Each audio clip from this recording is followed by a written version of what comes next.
bien, je suis ravi de vous retrouver pour un nouveau coup de cœur. Et j'espère que vous êtes en forme parce que ce coup de cœur risque de pas mal vous remuer. Alors, pourquoi je dis ça? Parce que on va aborder un album avec beaucoup de charges émotionnelles qui devrait bien vous emporter, aussi bien par les petites joies que les peines. Ça fait typiquement partie de ces albums doux amers qui qu'on aime bien en fait tout simplement lire, voir, regarder. Ça nous touche au plus profond de l'âme, ça nous laisse quelque chose de marquant. Alors qu'est-ce que c'est que cet album? Eh bien c'est tout simplement Oscar et la Dame Rose. Donc si le nom vous parle, c'est totalement normal. Parce qu'à l'origine, Oscar et la Dame Rose, c'est un roman d'Éric Emmanuel Schmitt.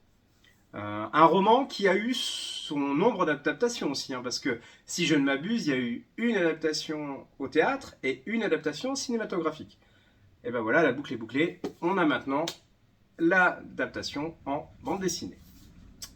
Alors maintenant, pour ceux qui ne connaîtraient pas Oscar et la Dame Rose, à quoi on a affaire? On va partir d'abord d'une histoire pas forcément terrible, à savoir Oscar, un petit garçon qui malheureusement est à l'hôpital.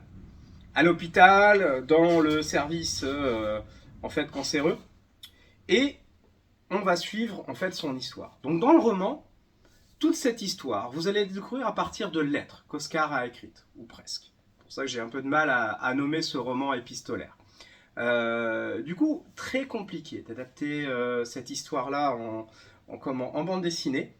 Mais justement, tout le talent de Zabu et Vernet, c'est d'avoir réussi à transposer ça en histoire. Donc, vous l'aurez compris, nous avons deux protagonistes dans cette histoire. Nous avons Oscar, notre petit malade, et nous avons la Dame Rose. La Dame Rose qui va être en fait le fil narrateur de cette histoire, dans la bande dessinée en tout cas. C'est elle qu'on va découvrir dans son jardin, assez âgé, qui se remémore en fait l'histoire, tout simplement, d'Oscar en retombant sur ses lettres.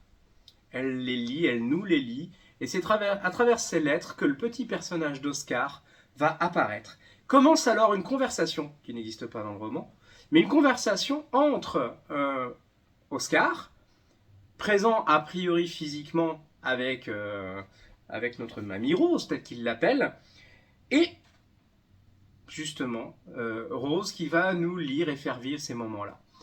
Tout va se dérouler et réapparaître au fil de l'histoire, au fil de la lecture de ces lettres qui prennent corps et vie là où Rose et l'autre Dame Rose est.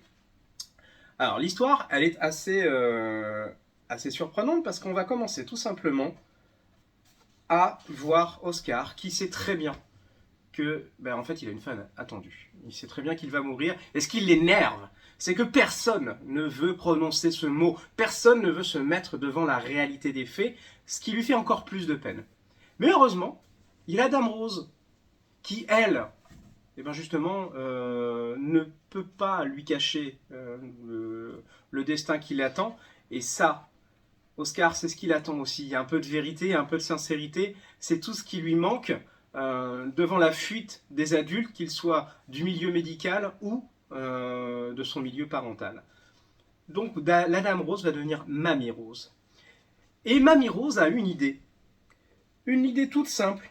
C'est tout simplement qu'à partir de maintenant, il va chaque jour écrire une lettre à Dieu. C'est ces lettres que l'on va lire ou qui vont nous être rendues là maintenant, en partant du principe de suivre une vieille croyance comme quoi chaque jour en fait, équivaut à 10 ans. 10 ans où chaque jour il va vivre en fait une vie complète.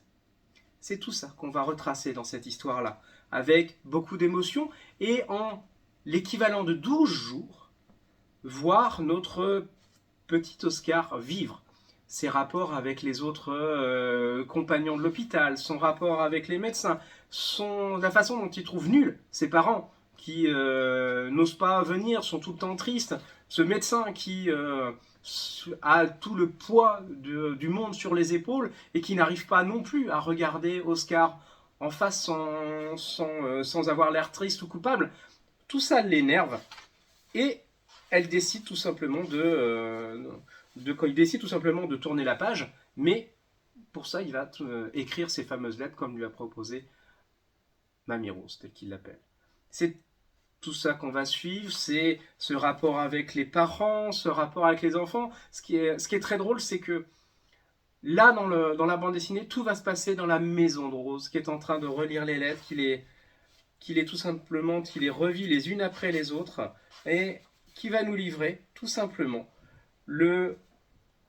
l'idée que, en fait, 12 jours, chaque jour, on va se faire passer en fait ces années, et il va rentrer dans cette idée-là, voir, comprendre, découvrir le rapport à l'autre, découvrir peut-être l'amour, découvrir en fait toutes les étapes, le réconcilier peut-être avec tout ce qui se passe autour. Et c'est dans toute cette, je dirais bien, poésie, légèreté, et pourtant, ça peut être considéré comme lourd, mais il y a une telle beauté, et Oscar est tellement drôle. Ce gamin a de la répartie, il a une lucidité sur la vie, des leçons à prendre qui sont énormes, et tout ça avec une formidable conclusion.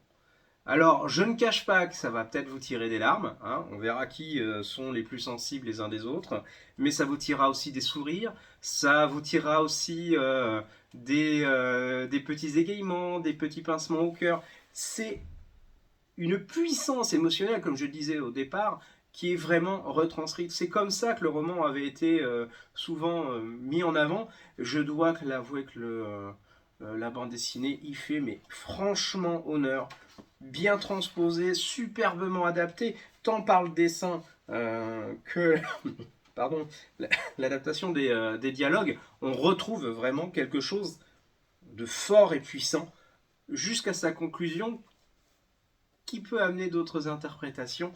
Mais ça, par contre, je vous laisse le découvrir. Donc très sincèrement, je vous conseille de le découvrir parce que c'est un formidable moment de lecture. Bon, pensez à la petite boîte de mouchoirs quand même. Mais très très sincèrement, c'est à découvrir, c'est à plaire et puis à faire découvrir. Et puis c'est assez amusant de voir ce gamin qui voilà, n'a aucune connaissance ni aucune croyance, voir utiliser un moyen fait par la dame qui croit, comme il l'appelle, Rose, en se disant, bah, après tout, pourquoi pas. Donc franchement, très beau, très puissant. Il n'y a pas franchement beaucoup de mots à donner, si ce n'est que, je le répète, mais transcrire un tel roman, pardon, c'était pas évident. Et très sincèrement, il est magnifiquement transcrit. Il y a des petits artifices narratifs qui sont créés de toutes pièces, qui extrapolent complètement ce qui a été fait dans le roman, même si le texte à plusieurs endroits est vraiment...